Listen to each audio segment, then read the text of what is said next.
Sexta-feira, 6 de setembro, começando mais um Fórum Mídia com uma notícia. Talvez vocês estejam cansados de ouvir falar em Musk, mas é importante dar essa notícia porque ontem o Donald Trump prometeu um cargo-chave para o Elon Musk, que está em conflito com o Superior Tribunal Federal do Brasil. Também ele está atacando o presidente da República do Brasil com a sua plataforma X bloqueada no país. Não está fazendo tanta falta, para mim, pelo menos, né? Ele terá o cargo, segundo anunciou ontem o Donald Trump, em Nova York, de cuidar da eficiência do governo, estudar o governo americano e mudar Mas aí você fala, mas o que será que cuidar de eficiência? Bom, primeiro vou dar a plataforma do Trump para vocês que não acompanham a política americana.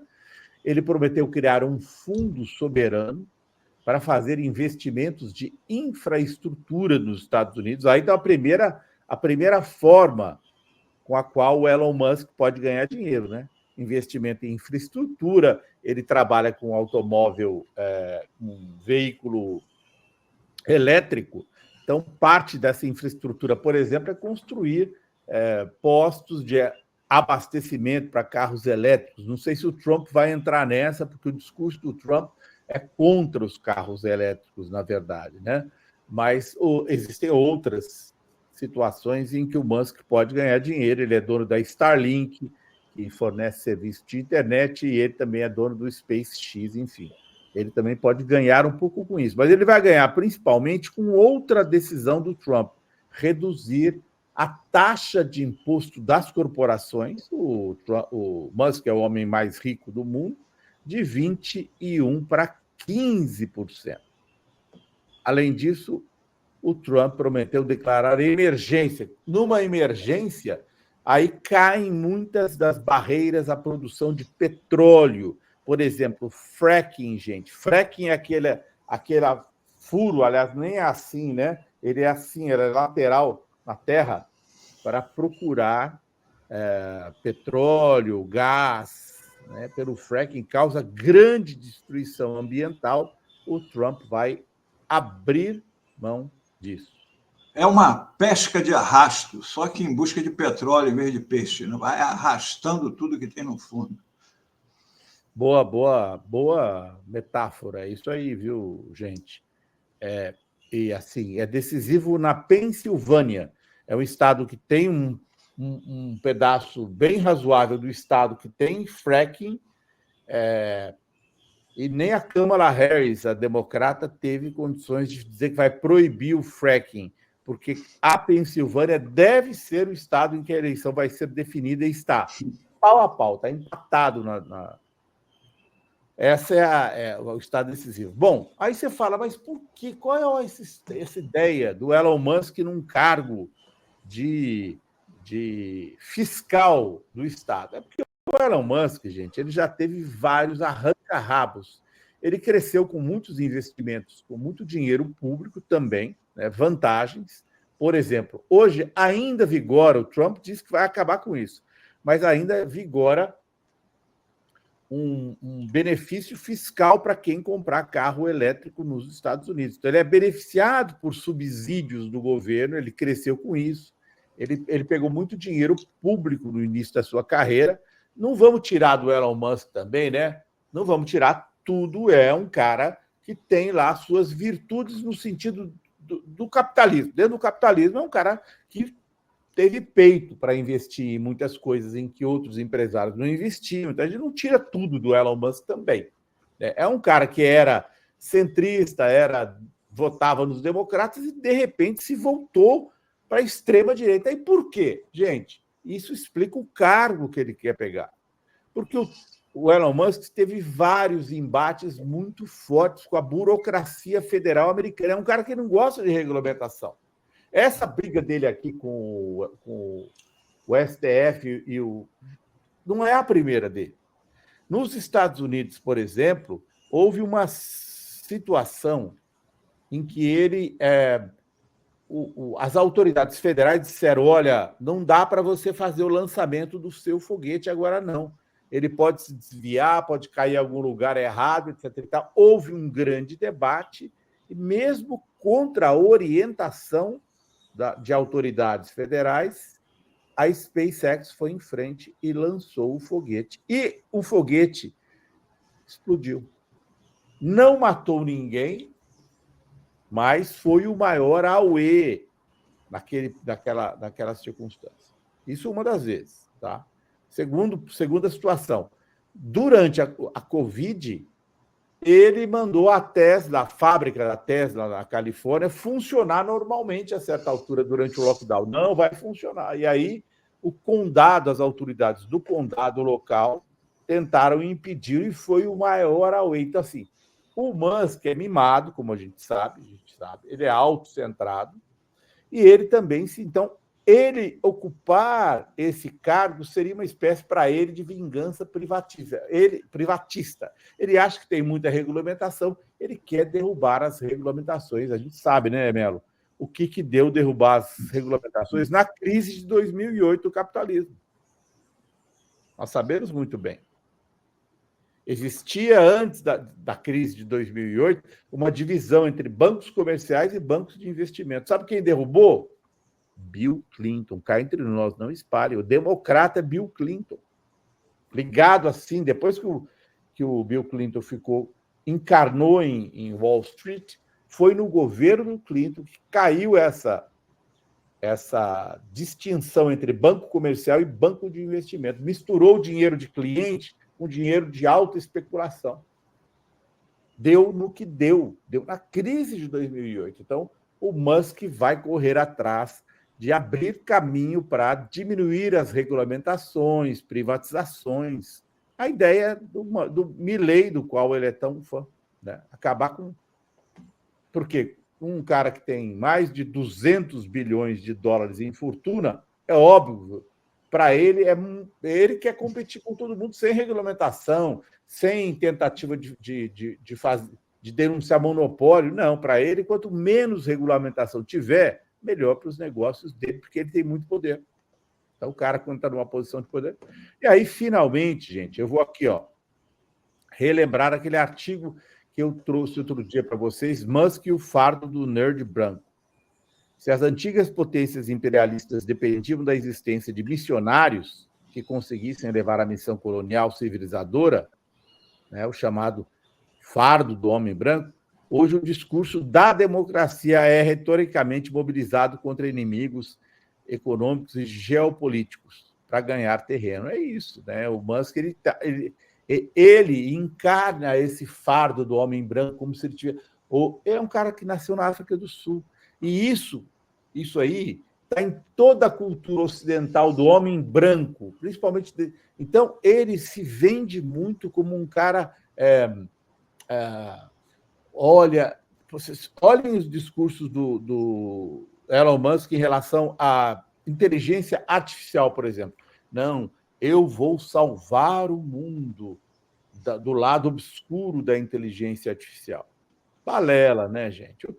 O Musk, quando começou a guerra da Ucrânia, era o maior fã da Ucrânia. Aí, a certa altura, o Starlink começou a limitar o alcance da internet na Ucrânia, que servia ao exército da Ucrânia. Por quê? Porque o Starlink e o Musk queriam fechar um contrato com o Pentágono, que fecharam. Hoje ele ganha, ninguém sabe o valor exato, mas é mais de 400 milhões de dólares de contrato que ele tem com o Pentágono para fornecer Starlink, cobertura de internet em toda a Ucrânia, que serve principalmente o exército. Ele fala uma coisa, né? A gente tem batido.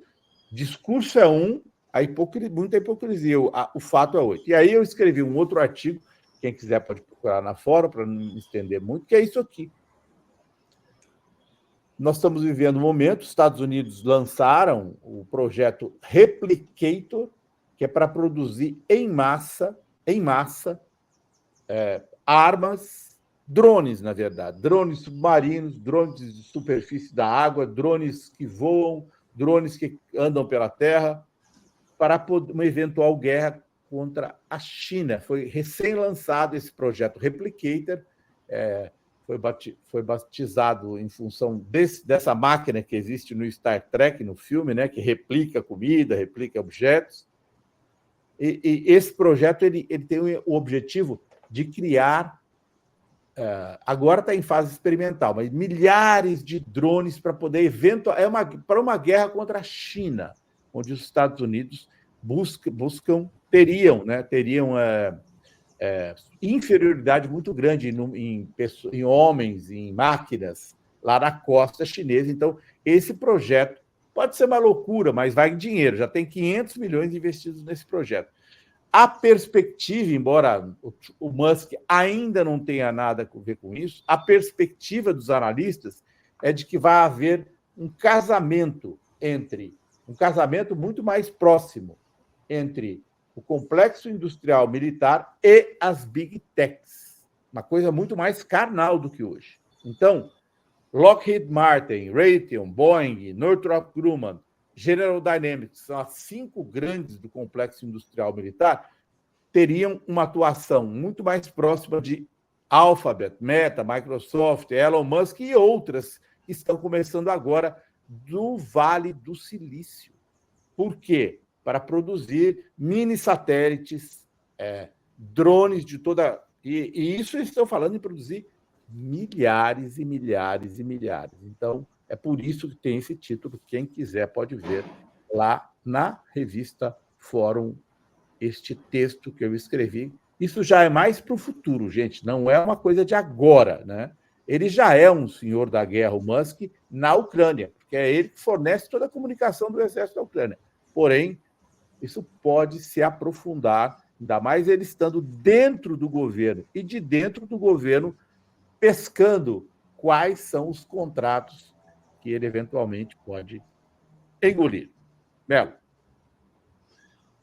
Antes de falar nisso aí que está na tela, eu, aproveitando o que você falou antes, Azenha, quero, para quem o Azenha comentou sobre a crise de 2008, tem um documentário que eu não sei se ainda está na Netflix, mas quem quer saber, chama Inside Job.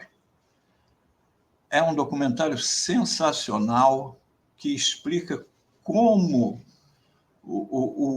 aconteceu aquela grande crise que quase quebrou o mundo aí, só não quebrou porque o Estado, para variar, teve que entrar e o Brasil foi o único que conseguiu se livrar com a marolinha do Lula, que todo mundo zombava.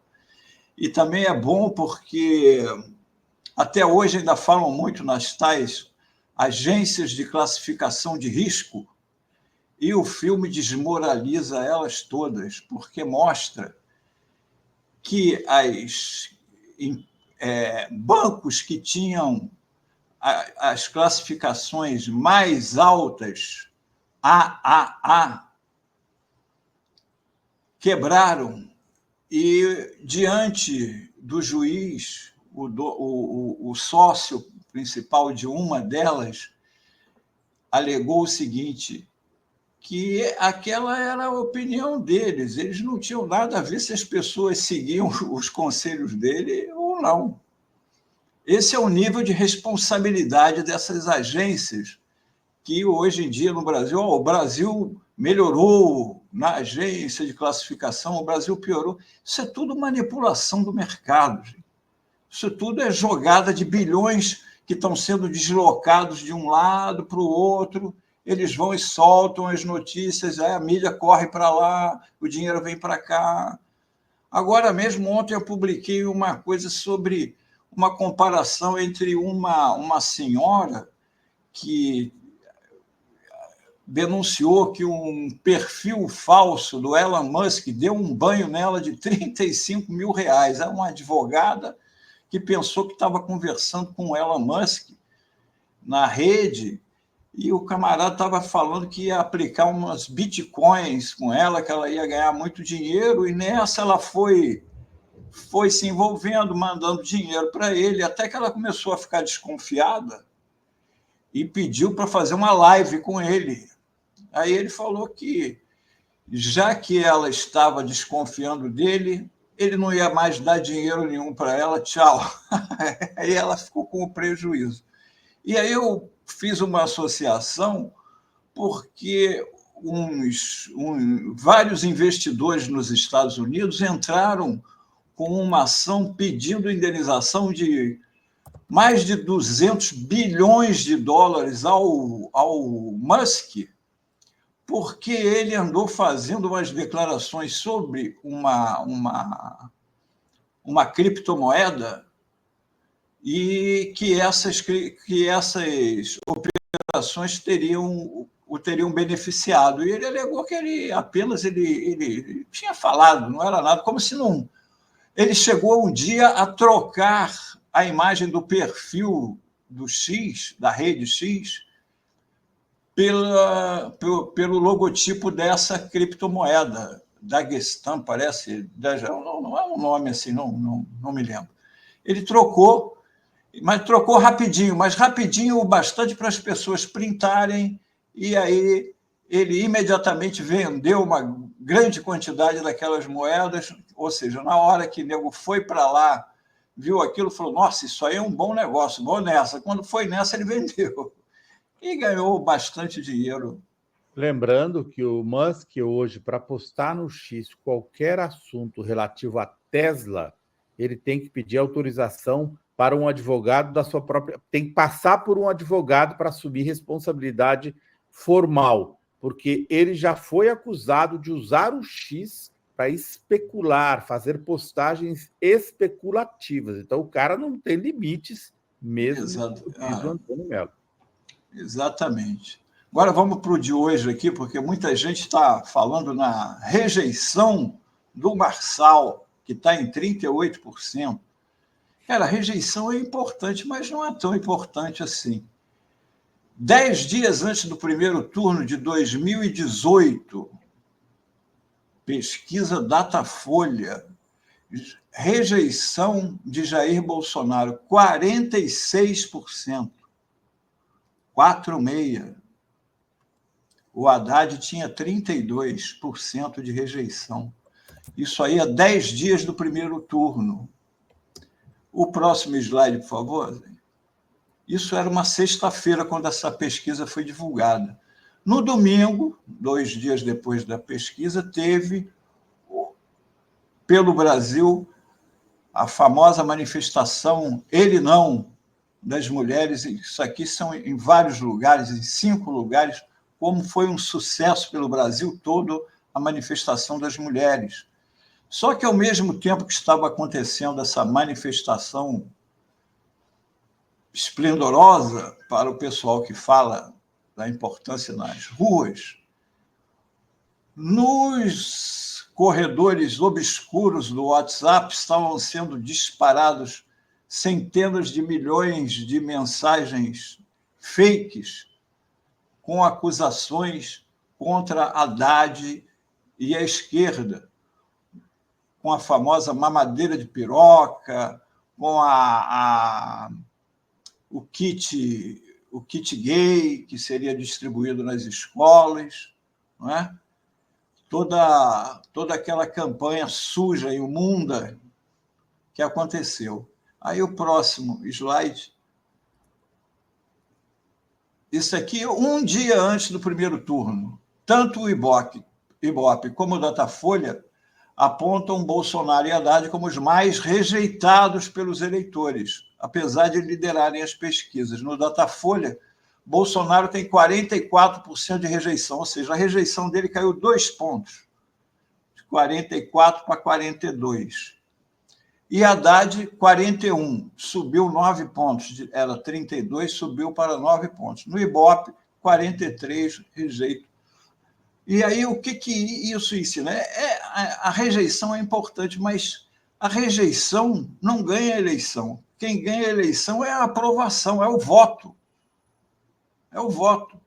E o voto em São Paulo está pau a pau.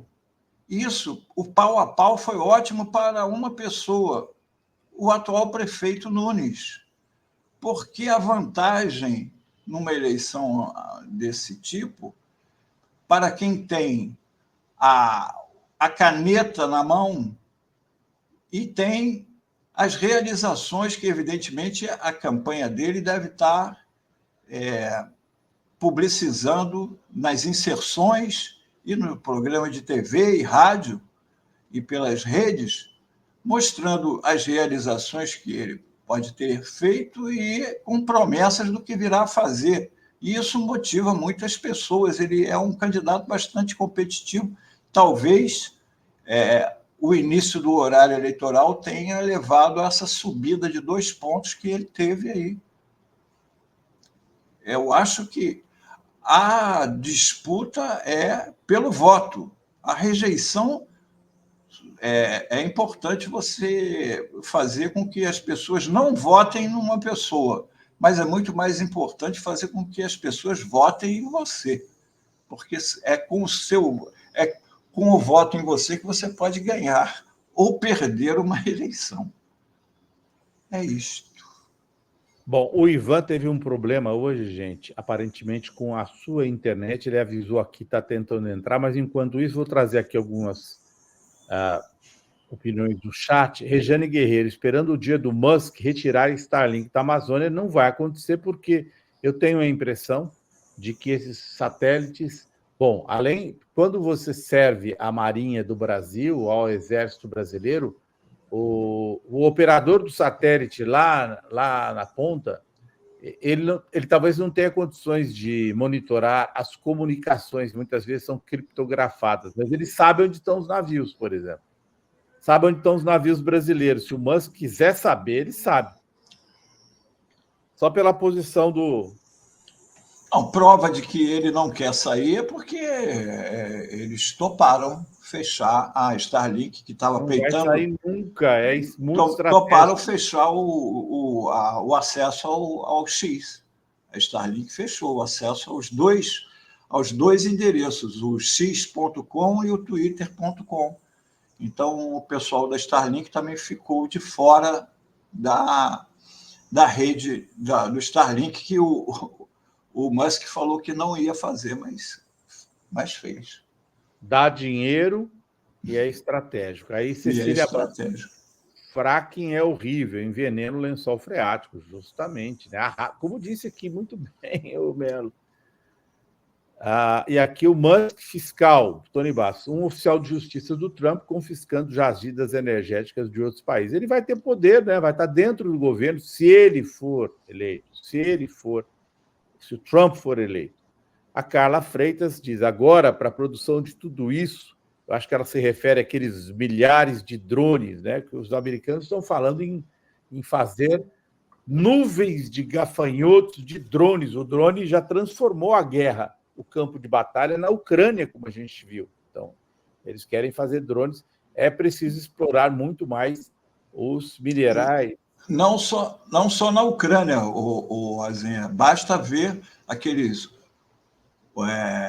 Houthis, não sei se é assim que se chamam, que estão barrando a navegação lá, e os Estados Unidos mandaram o maior navio dele, mandaram tudo, e eles continuam contra cada disparo de um míssil custa não sei quantos centenas de milhares de dólares, enquanto eles enviam 200, 300, 400 drones. O cara tem que atirar com bala de ouro para matar uns drones de lata. Quer dizer, mal comparando, mas eu estou dizendo em termos de dinheiro. É uma guerra que eles não têm como vencer, porque eles têm como fabricar aqueles drones numa quantidade absurda e... Se eles conseguem, no meio de enviar, sei lá, milhares de drones, e um daqueles drones conseguir fazer um pequeno problema num navio daquele de guerra imenso, ele tem que sair dali e ir para o estaleiro. É uma guerra muito louca. Que é uma guerra, exatamente, como aconteceu no Vietnã, que eles usavam bambu, usavam de tudo contra o exército mais bem mais bem armado do mundo, usando de todo tipo de golpe baixo, como napalm, não é? Como aquilo tudo, e tiveram que sair correndo, pendurado no helicóptero, fugindo desesperado, porque os Vietcong estavam vindo aí atrás deles. Corre, corre. E o mesmo aconteceu também no Afeganistão, que também saíram correndo, não é? Do Afeganistão. Corre, corre. A guerra não é tão simples quanto as pessoas julgam, né? A Carla falou em destruição do planeta. Sim, cara, não só destruição, né? Você tem hoje um apetite por minerais que não eram importantes no passado. Então, você tem, de repente, a gente é pego de surpresa. Por que fala tanto em terras raras? E no domínio que a China tem em terras raras, é onde tem. É na China que tem a maior quantidade de descoberta. O Brasil tem bastante também. Então, quando você vê, nossa, gente, porque a gente, como o Brasil não é um país de alta tecnologia, né? O Brasil produz aviões, isso é alta tecnologia, mas o Brasil não está, vamos dizer, lá na frente, lá adiante na produção de tecnologia, lá como a China, os Estados Unidos. Então, assim, terras raras ainda não tem um consumo interno muito grande, é pouco falado aqui no Brasil, né? E aí, em função disso, a gente às vezes nem sabe da importância, mas esses caras como o Musk e o Pentágono e quem está lá na frente sabe e vem atrás. Né? Então, você tem o Coltan. Coltan, todo celular, todo o chip de celular é muito importante. Tem Coltan onde? No Congo. O Congo está dividido hoje, principalmente o lado leste do Congo, em função da guerra pelo coltan, com atores estrangeiros, né? A gente no Nova África, viu, Melo? Uma vez fez uma reportagem no Congo e a gente viu a equipe do Nova África que eu dirigia filmou vários barris de coltan. E aí a gente foi especular com a nossa equipe, era um lugar meio assim, fomos lá ver o destino que estava escrito num papel. Ia para a Bélgica. Ia sair do Congo para a Bélgica, o poder colonial, isso agora, recentemente. Então, você tem a guerra pelo coltan, você tem vários novos minerais, como disse. E aí? O Musk, por isso que o Musk é uma ameaça global. O Musk está catando, está fazendo da sua fortuna, está usando a sua fortuna, a sua rede social, para ganhar, acima de tudo, dinheiro. Finalmente, Ana Cristina Nogueira Guiar, poder econômico manda no político. Nada tem mais apelo eleitoreiro que dinheiro na mão. É isso. Hoje em dia, mais do que o poder econômico, o financeiro. Quem comanda tudo hoje é o sistema financeiro. Eles manejam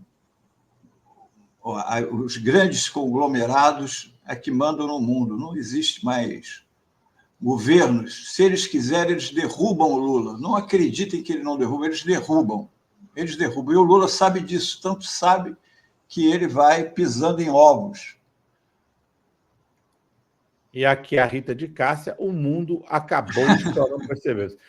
Rita, de fato, o mundo acabou no sentido de que o mundo sempre acaba, né? As coisas vão se transformando. Então, assim, ainda bem, né, Melo, que nós temos o Edgar Pitino aqui com a gente, praticamente todos os dias. Se ele não está aqui, o Edgar, ele está nos bastidores da Fórum, ou ele está escrevendo, que é uma pessoa que entende tudo de inteligência artificial. Então, terras raras, inteligência artificial, mini satélites, né? Essa corrida por mini satélites que você pode lançar aos milhares, né? Mini satélites para comunicação, para guiar drone, para fazer guerra, tudo isso está matando o mundo. As redes sociais dentro da política. Daqui a pouco vem aí o nosso querido Marcos Coimbra, a rede social dentro da política provocando essa transformação. Então, não é que o mundo vai acabar fisicamente, pelo menos não imagino que vai acabar agora, um dia vai. Mas o mundo passa por transformações, né, Melo, que equivalem ao seu fim. E a gente fica pasmo de ver, de repente, as transformações. E a gente está vivendo muito disso agora com Pablo, ao mesmo tempo, Pablo Marçal aqui em São Paulo, né? Elon Musk e essas coisas que estão mudando o planeta, né, Melo? Isso. E não pensem que o Pablo Marçal é carta fora do baralho, porque ele não teria subido tanto aí. Ele tem uma rede poderosa aí, e até essa lembrança de 2018 pode voltar aí. Não se sabe o que essas pessoas trabalham no subterrâneo da rede. Quando chegar na semana final de campanha, o que pode vir por aí? Porque se depender dos TRE, TSE, nós estamos ferrados, porque eles ainda estão correndo atrás da tartaruga. O da N aqui deve ser a Doge. Ele está se referindo àquela criptomoeda que você mencionou. É a criptomoeda meme do Musk. Não tem Trump um nome. Também fica só blefando sobre Bitcoin. É outra novidade desse mundo novo, né? Falando nada com nada. Engana investidores, falando várias coisas, tipo, a esquerda vai acabar com o Bitcoin. Sim, gente.